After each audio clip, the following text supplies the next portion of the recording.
Adakah Pegar yang diharap mengecewakan rakyat?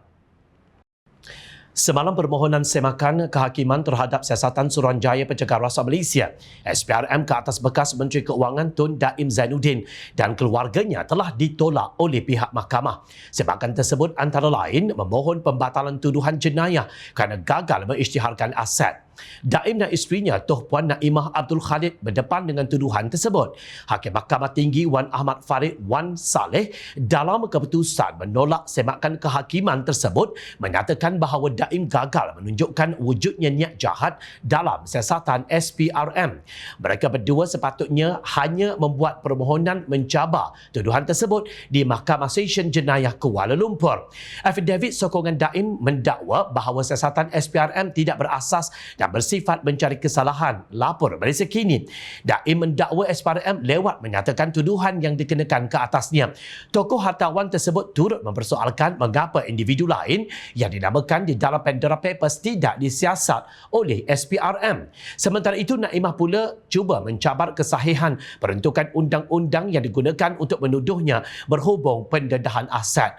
Pasukan peguam Naimah dari Raj and Such memfailkan permohonan kepada Mahkamah Session Kuala Lumpur merujuk kepada Mahkamah Tinggi isu sama Seksyen 36/2 Akta SPRM 2009 melanggar hak asasi beliau. Naimah meminta Mahkamah Tinggi untuk menentukan sama ada peruntukan itu melanggar hak perlembagaannya daripada dipaksa untuk mengemukakan bukti yang boleh menuduh yang boleh digunakan terhadapnya dan haknya untuk perbicaraan yang adil.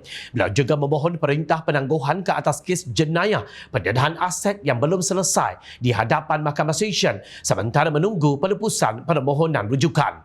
Untuk rekod pada 23 Januari di hadapan Mahkamah Session, Naimah minta dibicarakan atas pertuduhan gagal mematuhi notis SPRM untuk mendedahkan asetnya. Terkini SPRM sedang menyiasat semua penerima bantuan keuangan korporat era mantan Perdana Menteri Tun Dr. Mahathir Mohamad. Ia termasuk bantuan pengambil alihan aset perkapalan Mirzan Mahathir pada Mac 1968 yang bernilai 836 juta ringgit oleh Petronas. Turut disiasat ialah dana 1.79 bilion ringgit untuk mengambil alih kepentingan Tan Sri Tajuddin Ramli di Malaysia Airlines System MAS lapor CNA. Siasatan ke atas suntikan dana Petronas kepada konsortium perkapalan berhad yang sahamnya dimiliki 51% oleh Mirzan juga bermasalah untuk Tun Dr. Mahathir. Ini kerana Petronas memberikan laporan langsung kepada Perdana Menteri dan semua pelaburan, pembelian dan penyahlaburan perlu mendapat persetujuan Perdana Menteri dan lembaga pengarah. Siasatan SPRM terhadap pengambil alihan MAS oleh kerajaan turut berkaitan dengan Tun Daim Zainuddin. SPRM sedang meneliti punca di sebalik keputusan kerajaan membayar premium tinggi untuk 29% kepentingan equity yang dipegang Tajuddin. Badan Anti Rasuah juga sedang menyiasat aktiviti korporat Platform Dagangan Singapura, Central Limit Order Book atau CLOB dan pengambil alihan Multipurpose Holdings Berhad lewat 1990-an. Siasatan ke atas dua kes ini dikaitkan dengan seorang ahli perniagaan Singapura, Akbar Khan, yang rapat dengan Tun Daim. Tahukah anda, kes pendakwaan yang dilakukan ke atas Tun Daim adalah kegagalan mengisytiharkan harta bagi harta yang disyaki terlibat dalam pengubahan wang haram. Ini merupakan kesalahan yang disarankan oleh United Nations dan Bank Dunia untuk diambil oleh negara-negara yang terdedah kepada kleptokrasi dan jenayah sindiket antarabangsa.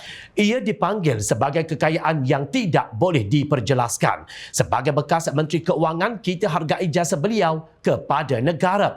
Namun untuk menerangkan bagaimana isteri dan anak-anak beliau boleh jadi kaya raya atau maha kaya sejak usia muda ketika beliau menjadi Menteri Keuangan, ia memerlukan penjelasan kepada rakyat jelata.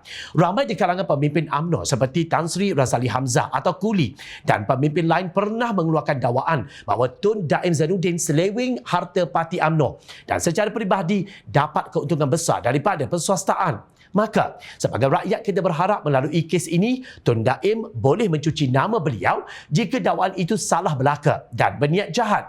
Namun, jika ianya mampu membuktikan sesuatu, tahukah Tun Daim Zainuddin betapa kecewanya rakyat yang diambil hak mereka selama berpuluh tahun tanpa rela demi memperkayakan keluarga mereka. Pegar yang diharap, pegar pula yang makan padi. Ingat, rakyat sentiasa memerhati